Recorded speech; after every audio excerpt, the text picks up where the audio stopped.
You're still thinking about something you said 3 days ago.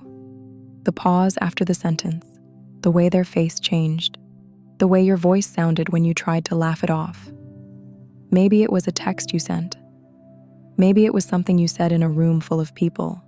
Maybe it was a small mistake at work, something so ordinary that anyone else would have forgotten it by now. But not you. You keep replaying it, not once, not twice, over and over, like your brain is trying to find the exact moment everything went wrong. And somewhere inside you, there is a quiet fear. They noticed. They remember. They think differently of me now. But what if they don't? What if the moment that has been living in your chest all week barely survived 5 seconds in theirs? There is something psychologists call the spotlight effect. It describes the way we overestimate how much other people notice us. Our mistakes, our appearance, our awkward pauses, our tone, our silence. The thing we said weird, the thing we didn't say fast enough. The way we walked into the room and suddenly forgot how to exist normally. Your mind makes you feel like there is a spotlight on you. Like everyone saw it. Like everyone is still thinking about it. Like your mistake became the main event in someone else's day. But most of the time, it didn't. Most people are not watching you as closely as your fear says they are. They are watching themselves. They are thinking about their own voice, their own outfit, their own awkward sentence, their own unfinished work, their own unread message, their own life. And this is the part your anxious brain forgets. Everyone is the center of their own story, not yours. Not because they don't care about you, but because they are carrying themselves too. Their insecurities, their regrets, their private worries, their own replayed conversations at midnight. You are not the only person lying in bed thinking, "Why did I say that?" You are just the only one inside your mind when it happens. And because your mind is loud, you assume everyone else's mind is loud about you too, but it usually isn't. This doesn't mean your feelings are fake. Embarrassment is real. Shame is real. That heat that rises in your face when you remember something awkward, that sudden drop in your stomach, that urge to hide from people who probably aren't even thinking about it, that is real. But real does not always mean accurate. Sometimes your body reacts to a memory, as if it is a threat happening right now, because to your nervous system, social rejection does not feel small. It can feel dangerous. Humans are wired to care about belonging.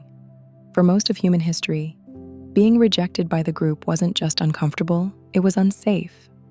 So your brain learned to monitor, to scan faces, to replay moments, to search for signs that you are still accepted, still wanted, still safe.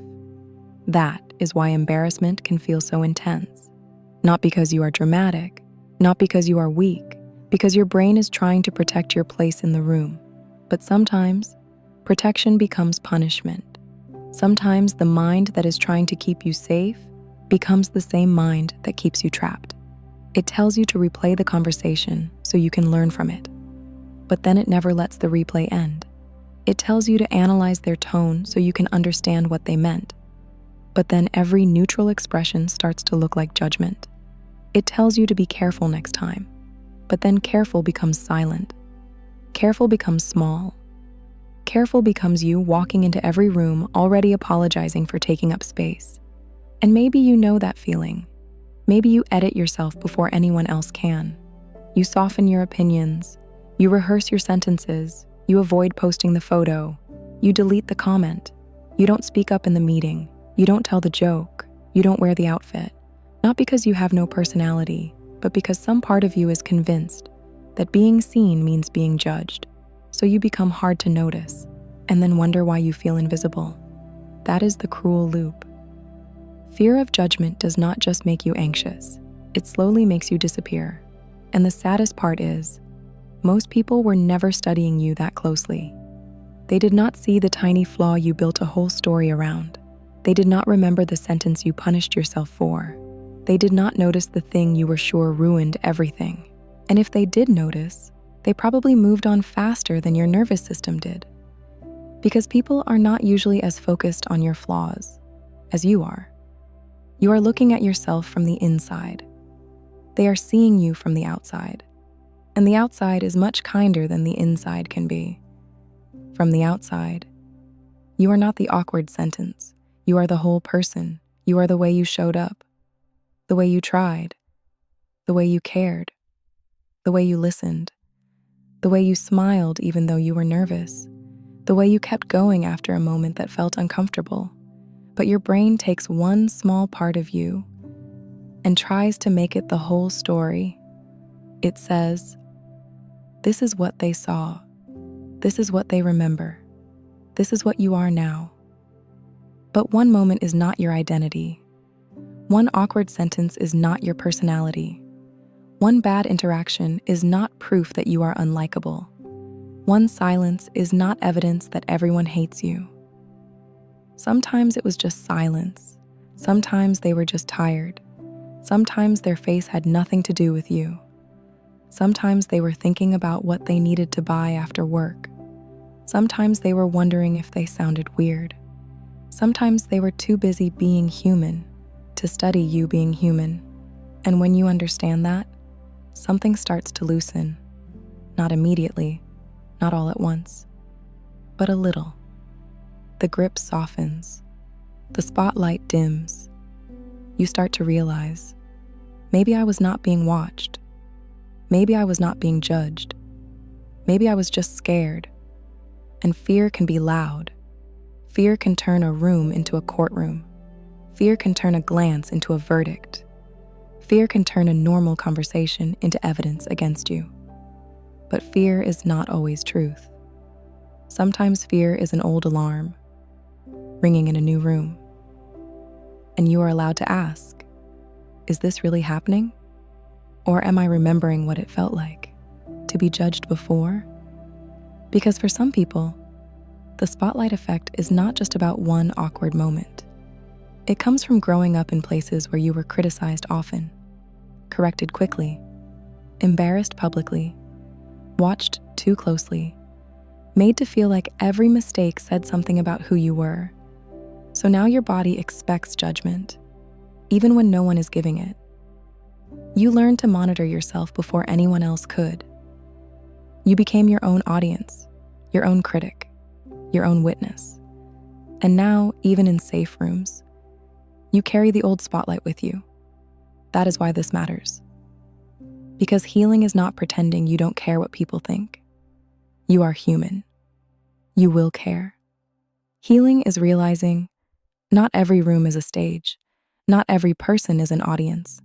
Not every mistake is a performance. Sometimes you are just living. And living is messy. You will say things imperfectly. You will misunderstand people. You will laugh at the wrong time. You will forget a name. You will stumble over a sentence. You will walk into a room feeling awkward. And still, you are allowed to stay. You do not have to disappear every time you feel exposed. You do not have to punish yourself for being visible. You do not have to replay every moment until your mind is exhausted. You can let it be small. That is the practice. Let the awkward moment be small. Let the pause be small. Let the mistake be small. Let the silence be small. Your anxiety wants to enlarge everything because it thinks that will protect you.